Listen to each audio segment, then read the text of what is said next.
दोस्तों, कैसे आप लोग। और मैं डॉक्टर राज। आज हम बात कर रहे हैं दोस्तों राज्य के नीति के निर्देशक तत्वों का पार्ट 2। हमने निर्देशक तत्वों को आपको बताया था 36 से 52 के बीच में हम क्रम से नहीं पढ़ा हमने आर्टिकल्स को। हमने नीति के निर्देशक तत्वों को डिवीजन किया, आर्थिक न्याय के आधार पर, सामाजिक के आधार पर, न्याय अलग अलग तरीके से हमने पढ़ा।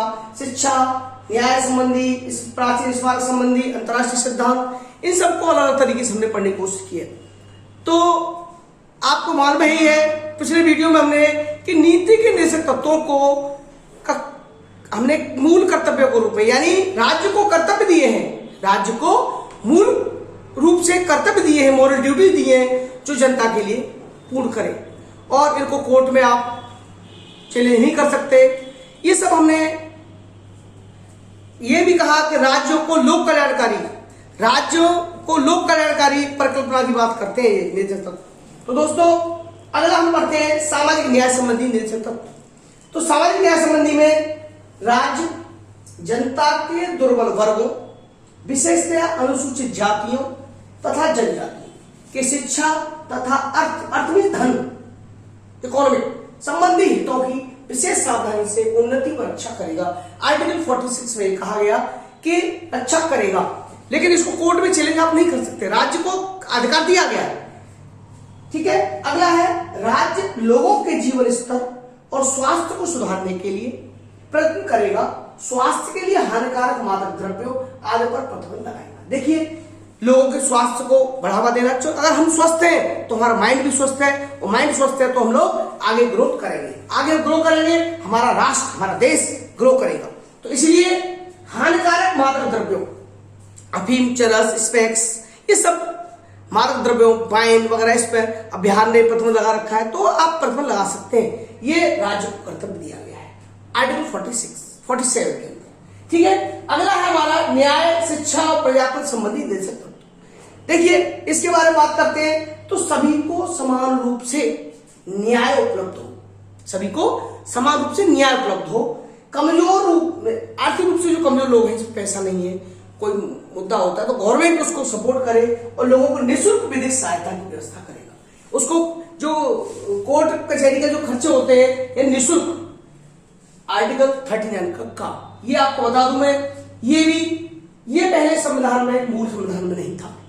42वें संविधान संशोधन 1976 में इसे जोड़ा गया। हमने वहां पढ़ा था आर्थिक न्याय संबंधी में 39 का चा, लेकिन यहाँ 39 का खा से 39 का वो पार्ट था का, या 39 का क्लॉज अलग जोड़ा 39 का। तो इसमें 39 का वाला जोड़ करके कहा गया था आर्थिक रूप से कमजोर लोगों को निःशुल्क विधिक सहायता प्राप्त की जाएगी। ठीक है, अगला है राज्य भारत के समस्त राज्य क्षेत्रों में नागरिकों के लिए एक समान नागरिक संहिता, यूनिफॉर्म सिविल कोड। इसमें समान नागरिक संहिता में जो छोटे छोटे मुद्दे उठते हैं, चाहे वो आपका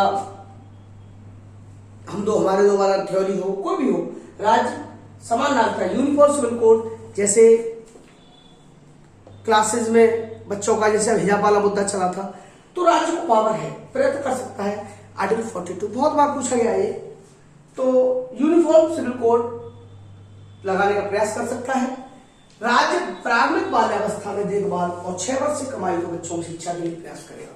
आर्टिकल 45 देखिए, समझा दे रहा हूं मैं, मूल रूप से भारत के संविधान के आर्टिकल 45 में कहा गया था कि राज्य 6 से 14 वर्ष तक के बच्चों के, 14 वर्ष से बच्चों के लिए करेगा, देखभाल करेगा, लेकिन शिक्षा वगैरह की व्यवस्था करेगा। लेकिन हमने क्या किया, ये संविधान के स्वतंत्रता का अधिकार में हमने इसको 86वां संविधान संशोधन 2002 86वां संविधान संशोधन 2002 है ना, स्वतंत्रता के अधिकार में इसको डाल दिया, और इसके स्थान पर रिप्लेस कर दिया कि बाल्यावस्था में, प्रारंभिक बाल्यावस्था से लेकर 6 वर्ष की कम आयु के बच्चों की शिक्षा का प्रयास करेगा। ये आर्टिकल 45 में था, ये पहले नहीं था, लेकिन 45 में रिप्लेस करके इसको यहां जोड़ दिया, और वहां 86वां संविधान संशोधन में उस 14 वर्ष तक आयु हुए हमने जो अधिकार दिया, स्वतंत्रता का अधिकार, शिक्षा का अधिकार, राइट टू एजुकेशन, को वहां जोड़ दिया। अगला है राज्य ग्राम पंचायतों गठन के लिए कदम उठाएगा और अधिकार और शक्ति प्रदान करेगा। तो ग्राम पंचायतों का गठन हम कर चुके हैं 73 में 74 में संविधान संशोधन, लेकिन उसमें शक्ति देना, बढ़ाना, घटाना आर्टिकल 40 के तहत राज्य कर सकते हैं। ग्राम पंचायतों का गठन तो हो चुका है दोस्तों 73 में संविधान संशोधन और 74 में नायब नगर पालिकाओं का, लेकिन यहाँ पर और उन्हें अधिकार और शक्ति प्रदान करना और ज्यादा शक्ति उदाहरण का देने के लिए उनका कदम उठा सकता है। ठीक है, अगला है राज्य की लोक सेवाओं में न्यायपालिका को कार्यपालिका से पृथक करना। राज्य की लोक सेवाओं में न्यायपालिका को कार्यपालिका यानी कार्यपालिका न्यायपालिका लोक सेवा परीक्षाओं में या लोक सेवा के संबंधित यानी जितने प्रशासनिक वर्क है उसमें न्यायपालिका कार्यपालिका में पृथक किया गया है। जो पब्लिक वर्क है वो कोई अगर मुद्दा आता है तो न्याय आप कोर्ट में जा सकते हो, अलग किया गया, तो ये कदम उठा सकता है आर्टिकल 50 के तहत। प्राचीन स्मारकों संबंधी निधन तत्व, राज्य प्रत्येक स्मारक कलात्मक या ऐतिहासिक रुचि के स्थानों पर जिसे संसद ने राष्ट्रीय महत्व को घोषित कर दिया हो तो उसको रक्षा करने का प्रयास करेगा आर्टिकल 49। देखिए ध्यान रखिए, जितने पर प्राचीन स्मारक है इनमें से हमें पैसा प्राप्त होता है। कैसे? इनका देखभाल मेंटेनेंस भी करना पड़ता है और इनसे हमें डॉलर्स यानी विदेशी मुद्रा भंडार प्राप्त होता है। कैसे? विदेशी लोग आते हैं भारत में, घूमने आते हैं स्मारकों को, इनको ध्यान रखना होता है। इनका अगर संजो के रखेंगे, केयर करेंगे तो हमें क्या होगा, तो ऐतिहासिक कलाकृतियों को लोग देखने आएंगे, हमें पैसा प्राप्त होगा। ठीक है, राज्य देश के पर्यावरण संरक्षण संवर्धन का और वन और वन्य जीवों की सुरक्षा का प्रयास करेगा। देखो पर्यावरण डाउन हो जाएगा तो देश की व्यवस्था सब खराब हो जाएगी। जो पर्यावरण ही तो हमें श्वास ऑक्सीजन की कमी हो जाएगी, सिस्टम बिगड़ जाएगा देश का। और वन्य जीव ये भी एक चेन होती है, फूड चेन टाइप की कंडीशंस है दोस्तों। सभी जीव जंतुओं की जरूरत होती है, कहीं ना कहीं किसी की जरूरत है, ईश्वर ने जो बनाया है कहीं ना कहीं उसकी चेन है, लेकिन हमने अपनी जरूरतों के हिसाब से पेड़ काट दिए, पशु पक्षी नहीं, सुबह कौवे की आवाज नहीं सुन रहे थे, चिड़ियों का कलरव नहीं सुनाई देती हमें, मुर्गे की बाग नहीं दे रहे थे। क्यों? कि हम लोग भौतिकवाद की दुनिया में इतने ग्रस्त हो गए। तो ये सबका प्रयास करेगा राज्य। तो ये आर्टिकल 48 का काम में कहा गया है, ये भी 42वें संविधान संशोधन द्वारा जोड़ा गया है। ठीक है दोस्तों, अगला हमारा आता है अंतर्राष्ट्रीय सिद्धांत। ये सिद्धांत क्या है? एक राज्य अंतर्राष्ट्रीय मतलब एक राज्य, हमारा जो प्रदेश है, शांति और सुरक्षा संबंधी निश्चित तत्वों के बारे में आर्टिकल 51 में कहा गया है।